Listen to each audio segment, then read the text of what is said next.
Welcome to Community Voices, a weekly program by ZCN that interrogates issues affecting community development in the hope of finding lasting solutions. I'm Christine Klengan, the presenter. Today we have a civil society leader, Abigale Mupambi. Welcome to the interview, Abigale.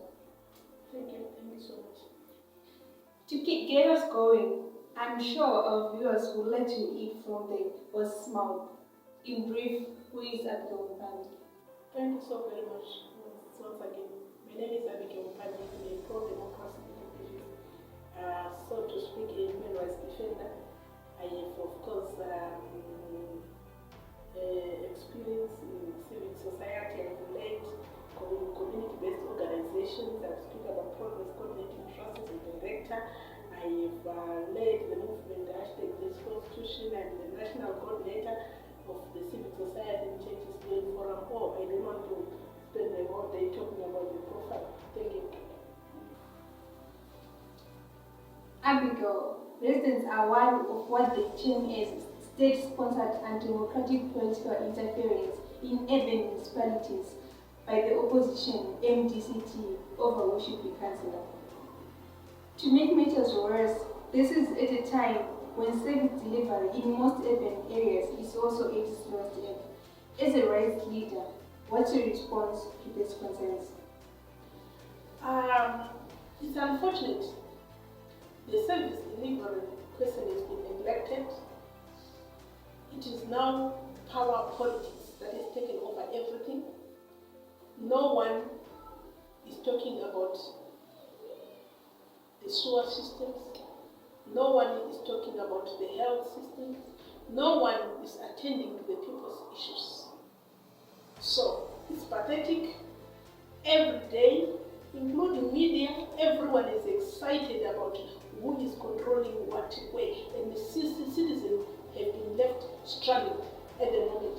Because look at what is happening in particular urban councils. This is where we are seeing this war taking place. The space of service delivery has been turned into the fighting ground. Are you happy with the pace at which the devolution exercise is being implemented by the government? Obviously not. This is from 2018, 2020. We are toward the end of 2020. And I'll refer back again. Do people know what devolution is and to what extent? Of course, we expect politicians not to wait to be pushed to say, hey, implement this. Because by virtue of giving or allowing them into these positions, you are saying work. But at the same time, the people who are the bosses of these public officials should be in a position to understand what is their role in making sure that service delivery or issues around devolution are delivered and but on time, or as expected and required by the masses. But we have a situation that we need vigorous civic education. The people are left out there helpless. They don't even know when and how to act. So the issue of devolution yes, government has tried here and there, but I think they cannot set the pace and be the supervisors of themselves at the same time. So it's a tricky moment. The people have got power, but they don't know what kind of power and the level of power they have in pushing this program. So I think we have actually a bigger role to play as civic society. Some of us have been drowned to join this political madness. So the civil society has been left vacant and unattended, that we must be going to the people out there and tell them and educate them about these issues so that they are able to hold their public officials accountable. They are able to make follow-ups, because as a civic leader, you cannot lead and make a follow-up in Chendambuya, make a follow-up in Beitibri. You want to empower citizens so they understand their role, so that everyone will go one-on-one, right on the go, everyone will focus on pushing for these things. I think government can even do better. They need to do more in being visible, doing tangible issues showing about the devolution. Why? Because look, we are now in 2020. Believe me, with this polarized environment, by 2021, everyone will be mad about campaigning. When are we going to see the benefit? So we want to depolarize the environment. People must be sober at the moment and begin to understand that this is time to talk about bread and butter issues. The time for politicking and politicking is coming, 2023. And here we are, we have got the people who still say, I want John, I want Peter, I want Messi, I want this. No, we should be talking about, I want land, I want mine, I want to own a mine, I want to improve in this direction. This is how I see things going. I want to improve my life, I want to improve my community. This is the language we should be talking right now. Forcing and pushing these public officials to account and to deliver in terms of their manifestos and their campaign processes as what they promised in 2018. Yeah.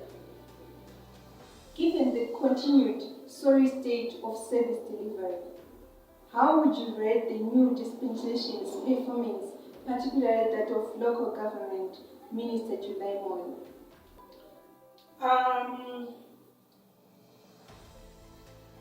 You talked about the new dispensation. I would have wanted to rate everything as a whole. There's a lot that the term that I always use to say, I think as Team Zimbabwe, if we win, we win as a collective. If we fail, we are failing as a collective. Why? Because after the 2018 elections, what did I do? Not talking of these big things, right in my garden, what did I do? What did you do? What did the Minister Moyo do? What did the opposition do? So, I am foreseeing a lost and a shifted mindset across the divide. Because I don't think we'll be expecting Minister Moyo to deliver perfectly, working with a disjointed council. Today is Gomba. Before Gomba finished to read his manifesto, it's Mafume. Before Mafume just attend even to his first day at the office, is now a new person, and the same is happening in Chibi. Before Zivu implements this, we are going for his by-election. Before others are already campaigning, not to talk of others who die. It is a natural process. So I think as a nation, let's begin to feel responsibility. Each and every one of us. What is civil society doing? What are activists doing? Some are going into hiding, coming back and claiming abduction. Some are doing this. Look, it's just all dramas. We just need to find ourselves, sober up, and say, we are a people together. Can we begin to accept our ills? Can we begin to rate ourselves at individual level, at institutional level? Before I point at MDC, what am I doing? Before I point at ZANU-PF, what am I doing? And I think that way, if we begin to just tune our minds, get our eyes back on the ball, we'll be able to move forward as a nation. And this is the gospel that we are taking out there. This is the mind that we are taking out there to say no one is going to fix the problems of this nation except me and you. And this is the challenge that we are also challenging others out there, particularly the youth. And I think the youth have got so much energy on Twitter, so much energy on Facebook, so much energy on blame games. what are you doing? So I think I've had issues around the land audit. This is an opportunity for the youth.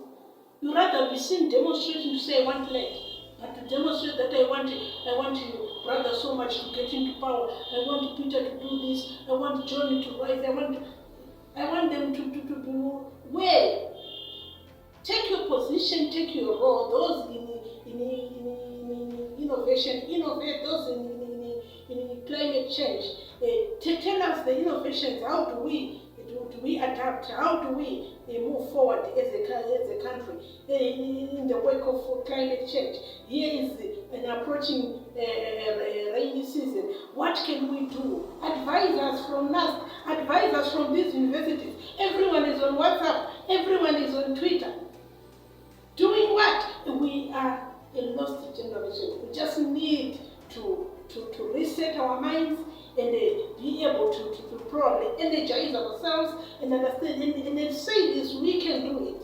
We just need to shift our minds, put our energy correctly in the right direction, accept each other, tolerance, diversity. We will be able to rise again as a country. I don't think this is time for blame games. This is time for saying this one cannot. Of course, my weakness can be your strength. Let's complement each other. Let's accept each other in our diversity so that we can move forward.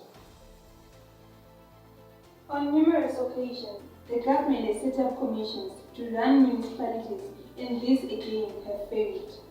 Would you agree that the custodian of all service delivery in a country is central government and the backstop there? I beg to differ. Who is government? Government is a blame game issue again. Government is the people. Government with local government, with central government. The moment we say it's central government, someone can still argue and say no. Budgets, plans, implementations is done at local government level. Consultations, where are they done? In communities. Where me and you.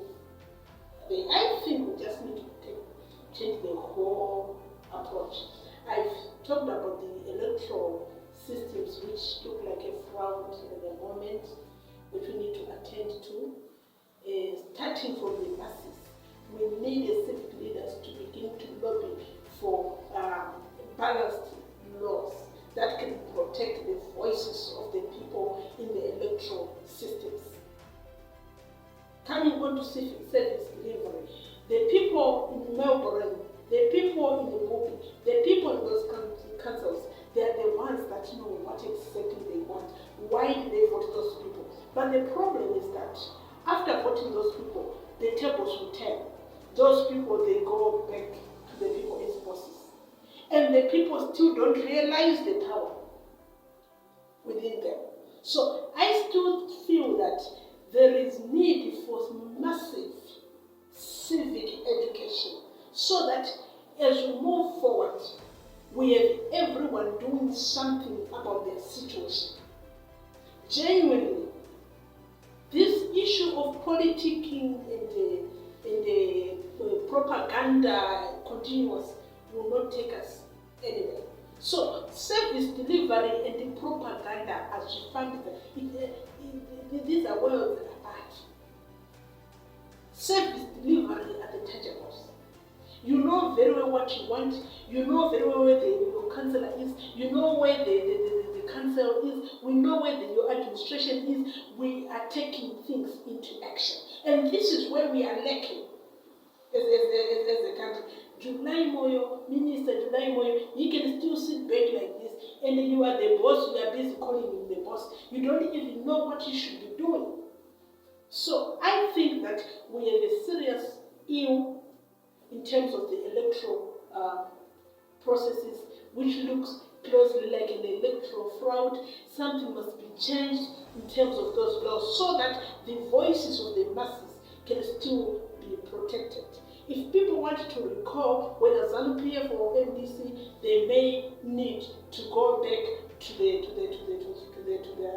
electorate. I think that sounds fair in the eyes of anyone who is level-headed. So I think, like I said, we made a blood in 2013 election, but guess what? Constitution can still be amended. Do the citizens know that they've got such power? And this is the road we must take to correct those issues. In terms of chasing service delivery, the people must know their position first. You can't go and demand what you don't know. So I think we have a long way to go as civic leaders. But I think for politicians, for not teaching people about their role, it's very deliberate, and I think they're enjoying it. As long as citizens don't know what they should be doing. People now must focus on the deliverables. People must focus on production. I've never heard people demonstrating for things that matter. People are demonstrating over things that have nothing to do with them. So it's pathetic. Not in Gaza, because Shakakosha is the means of production. And this is what we expect people to marry themselves with. The right to land. They should be focusing on doing something that is meaningful. I think that's the issue. Thank you. Thank you so much.